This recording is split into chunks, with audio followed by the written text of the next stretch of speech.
Hope you guys enjoyed that time lapse of me building a truck bed camper. Now I just want to give you guys a little look at it now that it's done and we're out here using it on a camping trip. Here is how it sits on the truck. I really wanted to go with a profile that wasn't too bulky. You guys may have noticed in the time lapse, I've went with kind of a slanted edge here on the camper. It's about 4-degree slant. I didn't want things to be sticking out too far. You can see we got an Alucab shower cube up front there, and I didn't want our roof to be super wide and have that hanging way out, as well as our Alucab awning that we went on there. I went with the Alucab awning just because it's the only truly freestanding one that I've come across, and they just make some super quality stuff, and you can buy replacement parts for this.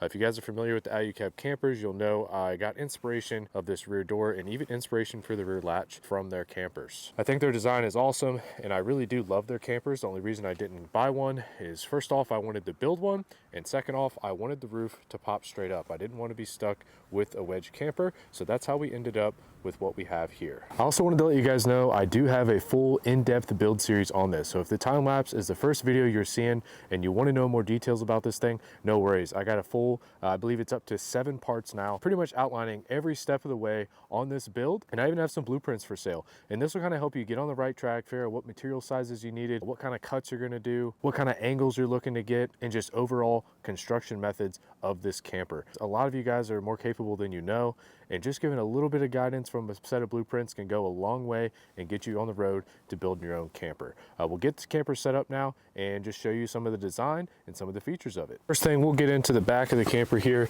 This is our latch system, which you guys have seen in the time lapse. This is based off Alucab's latch system, and I just kind of made it my own. I got a buddy who has an Alucab. He sent me a few pictures of his latch, and then I just designed mine loosely based on those pictures. So it's actually just slightly beefier than Alucab's, not saying theirs doesn't hold up. I keep that cooler in the back as my permanent step, and obviously that's also a beer cooler. One thing on my design I was really debating was getting rid of my tailgate. So getting rid of my tailgate, man, I didn't have that cooking surface like I usually do. Luckily, GP Factor makes this awesome fold down table. I did not fabricate this little table myself. This is a pre-bought unit, and I will have that linked in the description. And it's also got this pull-out table here you can use as a cutting board or just other cooking prep surfaces. On the back here, we got some paper towels, just some other cooking storage, some patches, and all that good stuff. We'll go ahead and get the roof of the camper opened up, and we'll show you a little bit of the inside.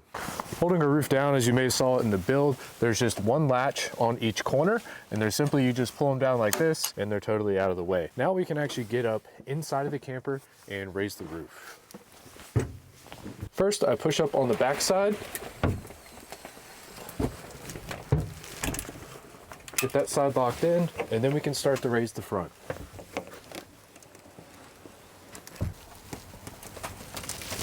Here is what it looks like set up from the outside. We have 2 windows on each side, all of equal size. And then you can also see our bungee around the middle, and that just kind of helps close the camper up as we're bringing the lid down. It just draws the fabric in and keeps from anything from hanging out on the edges. This is our rear bench system. That's just a diesel heater we got with us tonight. I have a whole build series on the bench system itself, separate from the camper build. So if you want to see how this was constructed or how it's made, most of the time when you see people do systems like this, they'll do a solid bench all the way down and then all the way down. Leave that spot in the middle for a battery or a fridge or some other storage. I opted to do more of a U-shape. I wanted to keep the front half of my camper here accessible standing, and that's because when our bed platform is fully extended, I wanted to be able to walk around and not just be isolated to a little bit of an aisle. Stepping up in here, give you a little idea of what we use these for. So on this side, this is almost like a utility bench. We got chairs, a strap, there's a chainsaw, there's a little wooden table, there's an axe, a fire poker, just all that stuff that I'd use just kind of around camp. Just kind of dedicate that to one bench.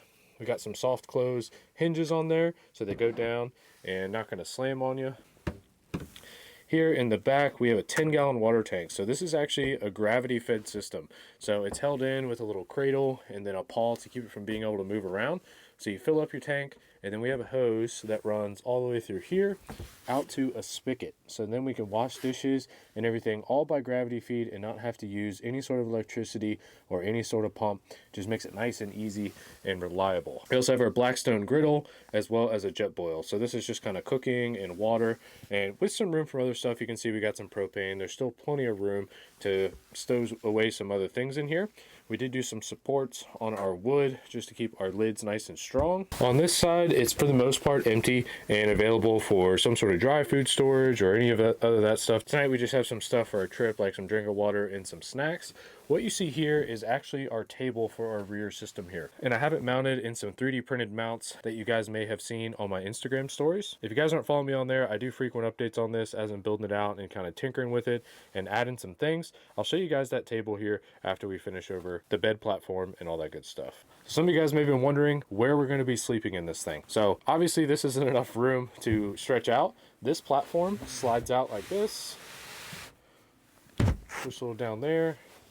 Butt it up, and now we have basically a queen size bed. So this is plenty of room for 2 people, even possibly 2 adults and a child. Here we have, I believe it's just over 30 inches of standing room here. So like I mentioned with my bench system, I wanted to make sure I had plenty of room to move around here. Obviously if the bench went all the way to here and there, I'd be pretty much isolated to just standing in between these 2 spots. So we got plenty of room to move around, but I made it stick out enough to where it is still a step for us to get up in here and get into bed a little easier without having to try too hard and do some climbing. Another cool little feature is we got this little strap with a carabiner that I just leave hooked here. And even if, say, our bed is all set up and we don't want to have to put that away to use the back of the truck, I can just tilt this up. We got a little eyelet here that it hooks onto. And now that holds our platform up out of the way, and we're still able to sit down here and use our table or just kind of enjoy the bottom of the camper here without having to put our bed away. This works out especially well if you're staying somewhere for a long weekend and you're not moving spots every night. Now we'll give you guys the idea of how the table setup works. We just open our lid here, pull our table out, and that's just in there with some friction mounts that I actually 3D printed. So they work out real well. I don't have to really undo anything. I can just kind of pull it out and get it to use. This leg slides off the bottom, then we'll slide onto our rail, and then on the bottom here there's another hole that lines up with our pole.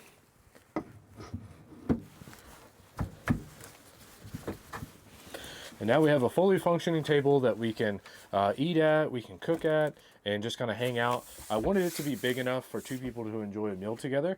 So my wife and I, Amanda, we can cook some food and then come in here and sit down and eat. Most of the time when we're camping, we don't really have a place to sit down and eat. It's just kind of standing up around the campsite or, you know, sitting in a chair and eating out of your lap. So it'll be nice to have this and just kind of create a little bit more of a cozy space. Some other cool features we got on our side doors. Carpet just allows us to use Velcro and mount stuff anywhere we want. These little nets I've got off Amazon, you can see I got a little brush in there to help sweep some debris out, as well as a first aid kit, and then another pouch you can stuff a coat in there or whatever you'd like. These side windows here, they're the same style windows as Artic Tern. I actually got them from Aussie Traveler. They're directly from the source and not through a middleman. We have a screen option that comes down so you can open up our outside window and still keep some bugs out. And then also there is a shade. So you can completely shade this shut if you're in here changing, you don't want people to see in here if you're camping with some friends. To open them up, we just turn our little latches here, and then it has 2 clicks. So that's 1, it'll stay vented, or there's 2 that'll stay vented. I also use this window in particular to route my diesel heater tube in here. So I set my diesel heater out on a little table, and then I route my tube in here, and then I can kind of shut these on the tube to minimize how much air is escaping. And that's how I feed my heat into the camper during the winter. Another neat thing about having a window inside of our hatch doors is that we have access to our latches. So I can reach out my window, undo my latches, go ahead and shut this, and then I can open up my side hatches without having to get out of the camper at all, which is a nice feature if it's morning time and you just want to kind of open things up and get some fresh air in here. You can totally do that.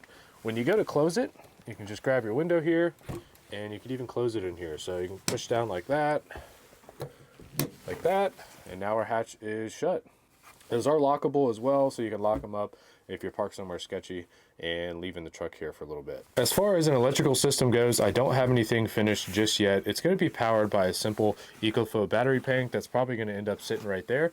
For the moment, I have some temporary wiring here that you may be able to see, and that runs up to my roof vent fan. So some campers on the market do come with roof vent fans and some don't. I think it's a really necessary thing to have in a camper, especially if you plan to cook in it, just so you can vent any sort of cooking steam or fumes or anything straight out of the camper. It also helps in the summertime. So obviously we don't have AC out here. So having the roof vent fan sucking air out of the camper and opening up our side windows draws in fresh, cooler air, and just kind of helps it keep fresh in here, especially if it's nice and humid. Those are just some temporary string lights we have up there for nighttime, and then that's just a rechargeable light from Amazon that just gives us some light until we get some stuff figured out. For rain coverage, like I mentioned, we have an Alucab shadow awning, and I'll just open it up and show you guys how simple and easy to get set up is. We just undo our zipper. Got some Velcro straps.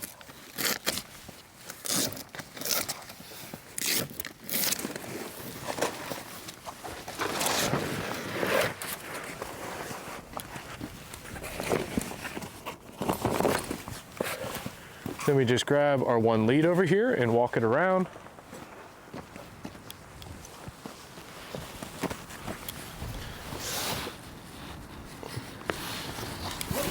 So as you can see, it's easy to set up and have coverage, even if you get to camp in the rain and just quickly have some shade or just some cover from any sort of weather that you're dealing with. Also just kind of makes camp seem a little more cozy when you got a roof over you, even if it's not going to rain or if you don't really need any shade. Just kind of helps close things in and seems nice. You can see it's actually truly freestanding, which is my biggest selling point on it. It does have a leg that you can bring down if you're getting in some super windy stuff. I never really have ever had to stake this down, even in some pretty extreme wind. I definitely trust it, and it's a real durable product. Here on this side, you can see how we have it tied down. So when I bring that around, all I do is slide this into a channel that I have riveted here and then cinch this strap down. So just a real quick and easy and reliable connection to keep the awning up. I do have some string lights that I put around here. You can see I got a little piece of Velcro there. What I'll do is plug it into the bed of the truck and just kind of string it up and just create some nice ambient lighting.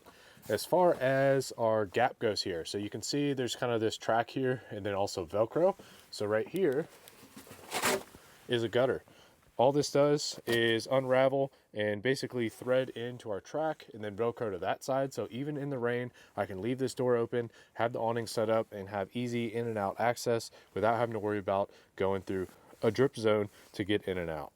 Another feature you guys may be curious about is how I mounted the spare tire to the door. So Alucab, the same company that makes the rest of this other stuff, makes a spare tire mount for their canopy campers. So I utilized that mount. You can buy it separately and mounted it on this door so I could mount my spare tire. I really like the way their tire mount is set up. It bolts through here in 4 places. So you can see we got here, here, and here. We got a backing plate for strength. And then actually it has a bolt in the center on the other side. So once you get your spare tire up there, you can tighten it up and it sucks the tire up against the door. So obviously if this was just mounted on the center, it'd be able to wiggle and shake and probably stress some things and end up breaking it. But there's really no worry with this mount. It's been super solid for me, even kind of bombing down some roads and going off-road. So far so good. I don't think I'm gonna have any issues. And each of our 6 hinges that hold up our door over here are rated for, I believe, 70 pounds each. When the door is shut, it's on some Durlin landing pads here that hold all of the weight. So no stress is on the hinges while you're actually driving down the road or down a trail. It's just kind of resting its weight on this stuff here. Well guys, I really hope you enjoyed that time lapse and the little explanation of how my project went and kind of my thoughts behind it. Like I mentioned before, if you guys are looking to see a more detailed build series on this, I do have it available. I will have it linked in the description of the video, as well as my blueprints on my website, which will help you build one of these of your own if it's something that you're into. As always guys, thank you so much for watching. Don't forget to like and subscribe, and we'll see you on the next one.